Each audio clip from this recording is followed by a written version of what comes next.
Open statement anyway. Okay, good to be in this deal. You know, it's game week when we get to do the first Monday presser, so we're excited.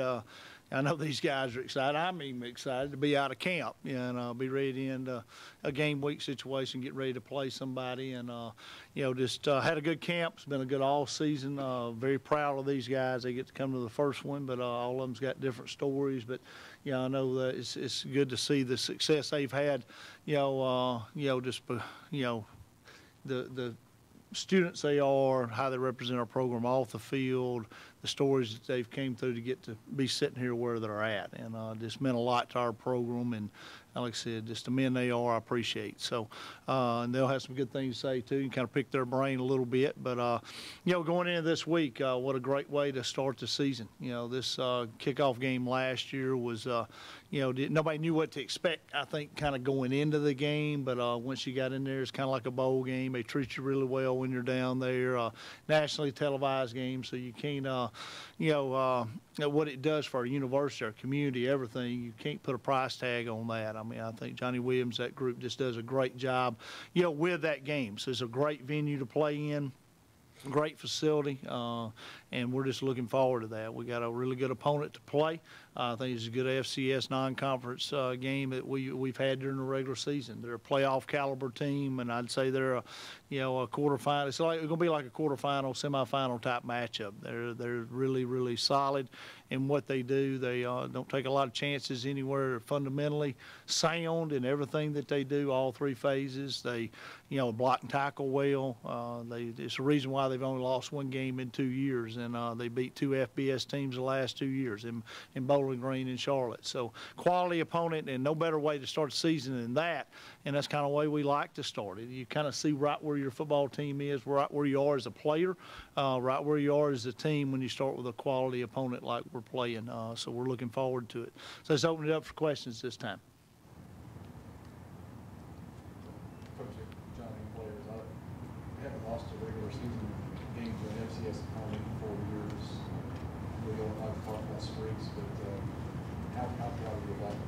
Well, very proud, and I think it goes back to these guys. You do things like that when you got good people around you, and these guys are all three great examples of that. And like I said, it's just it's been phenomenal to make that run, and we just look forward to continue. These guys get excited about playing.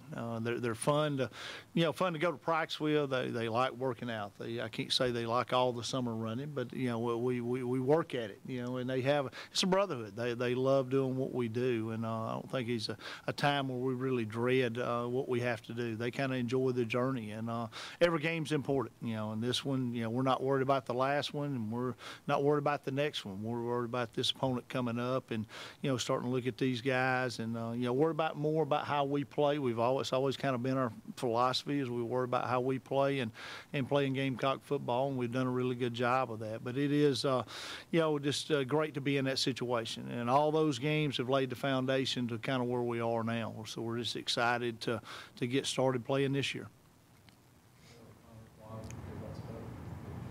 It's a good streak. We got great coaches who come up with great schemes that we got to go out and execute. Once they put the game plan together, we go out there and we work as a team to win, and it's great winning. So it's all about playing together, and we got great staff to help us put us in position to make the plays. I know it come down to Coach Gavin and our strength conditioning program. Every week we look forward to hitting the weights real hard and then coming back to practice, our work ethic, how we look towards the game and what we plan to do for that game week, especially coming this week.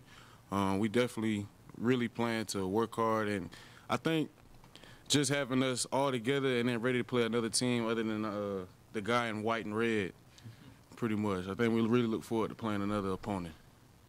Yeah, and I also think like the preparation we take every day, it kind of goes with what we do. You know what I'm saying? Like we don't go in, thinking about the streak. So most of the time, we kind of just play ball and end up winning. So we just got to keep doing that and keep the streak going. I think what's special to me about, the streak and the success is when, you see guys like this sitting up here and you see the men that's come through this program and, what this program's done for so many of us, myself and as a coach and these guys as players. This past week we ended up camp with 2 former players coming back in and speaking, and Dalton Screws and Adam Wright. And you look at guys, we got, I think, 6 guys in NFL camps right now. You got Dalton Screws, who's out, and he leads, worship. He's a youth minister. He's going to be a PT, and you got Adam Wright's running his own enterprise store. So when you see guys that, come back and speak, and they say what this program has done for them, and they're out being successful men. Boy, that just swells your heart up to see. It's more than about just winning games. There's a reason why the streak's there, because it's guys like that that's been involved in our program, and guys like this. So that's kind of what's special to me about it. And like I said, just can't wait to strap it on Saturday and get this new season, started. And every team's different. Every team's responsible for its own chemistry, and this bunch has had a really good all season, and I'm anxious to see these guys get out and play. Challenges to the Big 3 right now, the Bell and Carter. Well, I mean, they got a lot of challenges. They're a deep football team as well. They got a lot of returners. I think when you look at, there's a reason why they lost 1 game in 2 years, and they beat 2 FBS schools. They're solid. They did lose a few linemen from last year, but most of their skill is back on offense from last year. They got to me, an NFL running back. He's been the conference player of the year 2 years in a row. They don't just have a game manager, even though he plays like that at times. Their quarterback's very athletic. He can throw the football. He can run the football well, but he makes very few mistakes. And like I said, I go back to the fundamental way they play. They don't turn the ball over a lot.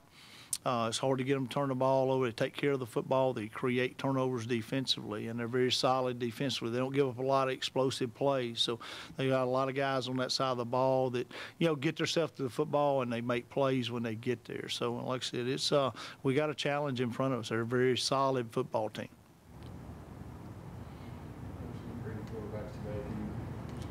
What can you say about that?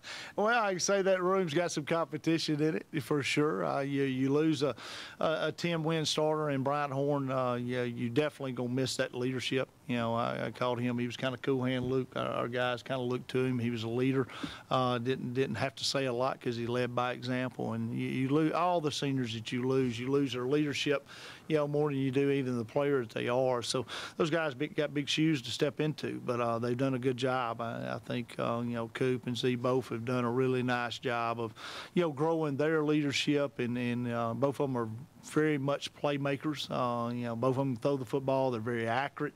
They do bring a little bit of a different skill level to the table. Each one of them is a little different, but they're similar in ways too. So we're not going to name a starter till you see them jog out there. So I think that's a surprise deal. But you will see both of them play throughout the year. I think we're very comfortable as a football team, as a staff, as an offense, with either one of them that's on the field. Both of them can make plays because we see it every day in practice. So I think you're going to see both of them, their game will grow the more experience they get. And I think that's with any position.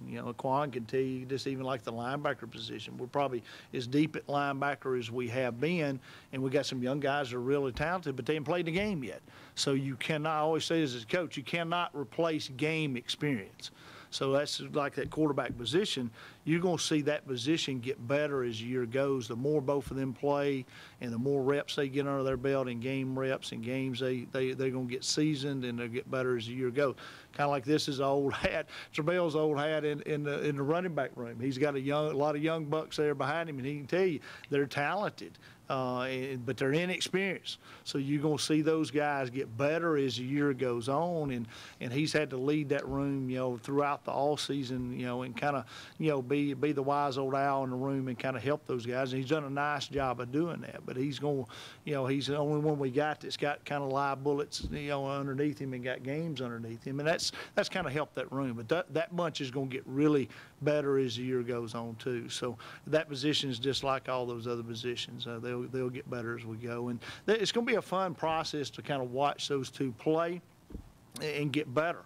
And like I see the growth of that room. And I think a lot of times everybody goes back to Eli Jenkins, and Eli was a great player, and and he did some phenomenal things on the field. And but what everybody didn't get to see is they didn't see the competition in that room. And it was great competition in that room, and that product that was put out there on Saturday, was a fine example of that competition. And I kind of think that's what we got going on in a lot of rooms on our football team right now, and that's a good thing. That's a positive thing. Kind of like the road you take, how good does it feel to be in this position where you come in as the number one guy and the owl of the room? I put all that past me. Like I was hurt, I'm back. I kind of don't like to think about it, but I'm just happy to be a leader on the team and try to lead these young guys in the right direction. And I've been in college a long time, so I got some wisdom as far as how things should be handled in our room. So I'm just looking forward to doing that, being a leader. And they didn't even come up with a nickname for him. If I was them, I'd be calling him Pops or, something like that. But what a success story. You loved it. He may not love to talk about it, but I love to brag on him, to come through what he's come through and still be playing the game and to be healthy right now. I remember last fall camp, he was down. He was hurt and had a pulled hamstring and pulled this and pulled that. And, it took him a couple games into the season to get all the way well, but he's well right now and, feels good. And what a success story that you got there, and him persevering through all that, and to be the wise owl in the room, and be sitting where he's sitting. So I'm excited about his upcoming year. For Quan and Connor, could you guys talk a little bit about Tramel, what you see as his teammate, and having to face him some in practice, and just what we can expect of him this year? I seen a guy who overcame a lot of obstacles. Coming back from injuries he came back from is not easy to do, and he come out there every practice with it's Tramel coming through the hole. If you hitting him, he still got it. Like he said, I call him Old Man Terry. You know what I'm saying? He an old guy, but at the end of the day, he gonna bring hard work. He gonna try his best to lead the older guys, and he just that's what a Gamecock player is. He fought back, and now he's about to be the #1 guy. And I know he's gonna have a great year this year. I see a workhorse. I see a professional in the backfield, to be honest. When I line up a ball, I see #1 in the backfield. It's every play. I know he coming with it. I know how to bring my business too. In the weight room, working hard, sweating hard, on the field, running hard. Everything he does is 100%. So to have Tramel Terry on my team, well, I'm gratefully blessed. So. I'll say this too. One of the most proud things I am of him is not all that. I'm very, very proud of that. But he's become a really good student too. And he's a whole lot better student now than what he was when he got here, and means something to him. And like I said, we pride ourselves as a program, in that. And like I said, he's a fine product of that, and he would tell you that. And we demand excellence classroom-wise. And if you're a poor student, we expect you to become a good student. If you're a good student, we expect you to become a great student. And our guys get degrees. And we just won our third conference championship academically. We've had over a 3.0 the last really 4 years, every semester. So I think we missed out on a four-peat with that last year by like 0.02 of a point, type deal. I think if they went straight off of GPA, we'd probably won it 4 years in a row. But 3 out of the last 4 years, won the conference championship academically. So, and like I said, these guys are all a big part of that. But like I said, it just changes people, and that's kind of what we're about. And our guys are getting degrees, or and a lot of teams in the country love to have over 3.0 GPA, and not a lot of people can say that. So I'm very, very proud of that as a coach and our staff, and the job our players do, and our support system in Todd Wilson, and the job that they do at ACE. For Connor and Quan, on the Jacksonville State defense, you guys have had some big personalities who are big leaders for you guys. Well, now it's you guys. It's you two being looked upon to be leaders. Is there anything that you picked up from past guys that you find is useful now as a leader? Well, I picked up a lot from Joe McCandless. He was more of a vocal leader, and like really a Ray Lewis, baby Ray Lewis, because that's the way he talked to you. That's the way he act. He just bring that motivation. He just know how to talk to you. But, watching him, that kind of rolled off on me a little bit. I want to be more vocal now. A leader, you got to be a leader. Your actions, you got to follow. So he taught me that. He taught me how to be better as a person and as a teammate. How to motivate somebody when they feeling down. I'm the oldest linebacker in the room now, so I got to show these young guys how we do stuff around here. How to be a teammate, how to do your job, you know, I got that from Joe, because being around Joe, you pick up a lot of traits, man. I picked up my traits definitely from Darius and Randy Robinson. Those guys really just played a role on me. When I first got to Jacksonville State and I met Randy Robinson, I said, man, this guy, he's got it all, man. Athletics, technique, fundamentals, but then it's kind of flashy. So I mean, when he goes out there and plays, I mean, it's almost like every play he's making something. And I really took that to heart. Watched the film, stepped my game up, and even though I'm older than Randy, I definitely look at him as the big brother, even though I'm the oldest in my position group. Randy is definitely more talented than I am, and I definitely take everything that I can from him and learn from the game. I mean, he knows the game so much better than I do, and I just try my best to keep up with him so we can both shine on the field. So. Notice I didn't point out that y'all's both the oldest in your group. Y'all threw yourself under the bus on that one. So, you know, but and I tell our guys all the time, there's not just one way to be a leader. I think you do have to be you, you know, and some people try to be somebody else, and they try to be vocal for not vocal, or they try to be quiet for not quiet. So all kinds of different ways to lead, but you lead by the way you do your job. And all three of these guys up here do a really good job of how they do what they do. And it's not really, I tell our team that all the time, it's not what you do, it's how you do what you do. And everybody does a lot of things very, very similar in this game, but it's how you do what you do. And these guys do a really good job of doing that. And we've had some great leadership before. We got great leadership right now, and these guys are doing a good job of just being them and doing a good job of leading the way they do their job. And, you know, Connor's such a great example. I use him to our freshmen at this time of year. You get a travel list together, and this is what the outside world really don't see. You've been going through camp, and everybody's been busting it, and you got a travel group. And then, you know, some players, you know, figure they're not on a travel group, they're on a scout team group. And I always tell, you know, guys, we've had guys 2 or 3 every year that comes out of the scout team group that helps us win a ball game down the line. So it's not really where you are right now as a player, it's how you progress as a player. Kind of like the year Connor it had to be a scout team guy because he had set out a year when he first got here. I use him as that example. He busted it every day, and he would be exhausted after practice just like he played a game. So he was a great scout team player, and it's what's made that effort and that energy he brought is what makes him a great player today. And a lot of people are able to handle those situations, and a lot of people are not able to handle those situations. We talk to our guys all the time about growing up and being mature about how you handle the role you're in on a daily basis. And the only way to change where you're at is to work hard today to get to where you want to be tomorrow. So he did a great job of being an example of that. For both the defensive players, the defense here has been awfully good for the last several years. It's kind of built a tradition. What's this year's defense going to be like? We just trying to be better, you know. We know that we lost some key pieces, but we got guys who's ready to step up and fill those roles. We got great corners, D-line, we got Connor them. Then the linebacker group, we're going to be good this year. We're going to just go out there and execute our plan and just be dominant like we always are. But we got to take it one game at a time, and every day we got to focus on getting better. We don't need any complacency because whatever we did in the past, that's gone. Now we want to be better than we was last year. You know, we want to set records here. We want to be a great defense, number one. Nothing really has changed with our defense. We're still going to be looking outstanding out there. Between first team or second team, there's no such thing as first team or second team. Anybody that's on the field as a Gamecock is a starter. So everybody comes out there ready to play, ready to ball, strapped up and ready to go every play. So. Coach Grice. Talk about Darius and that going away, but what people don't realize is that's really probably the most experienced unit on your team. I mean, I think I looked the other day and there are 4 guys that played over 130 games. There's a lot of old hats in there. I tell my kid with me, what kind of arthritic medicine do y'all want this week? You know, because they're all veterans in that group. It is an older bunch, and you lost 2 guys out of there last year. There's a dynamic player.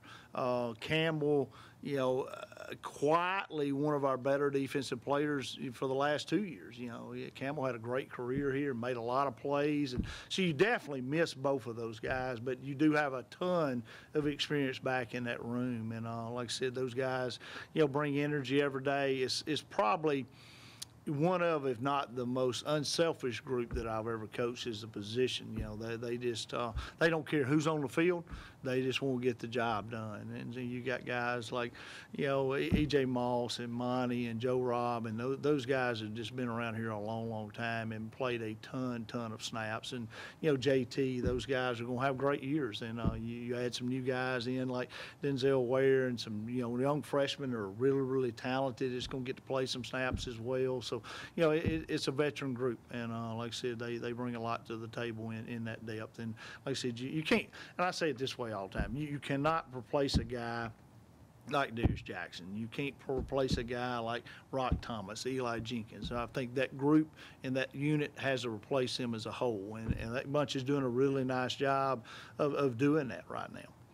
John, what about your new defensive coordinator? Is there a change in philosophy over what we've been? No change. Well, you know, we've got a philosophy we're going to stand behind. That way we're going to play football, and we're never going to change that. Now it's kind of like on offense. You may tweak the way you call a play, or tweak the way you make this tag, or the way you call a coverage or something. That name may change a little bit, but pretty much we're pretty much the same as we've always been. And you know, my deal is, you've heard me say it 100 times or more, is you win games by blocking and tackling. And playing defense is number one, effort. You know, so you got to get lined up right. You got to have great effort and enthusiasm to get to the ball, and you got to be able to make plays when you get there. You got to be able to tackle. And this is a physical game. It's the way we want to play it, and you know, we want to be able to block and tackle. And 9 times out of 10, the team that blocks and tackles the best on Saturday is going to win. And we do a lot of blocking and tackling in practice, so we expect to be good tacklers on defense. And like I said, we don't be sound. We don't be give up explosives. You know, we don't create turnovers, all those things. So those fundamentals of defense never going to change around here as long as I'm the coach, for sure.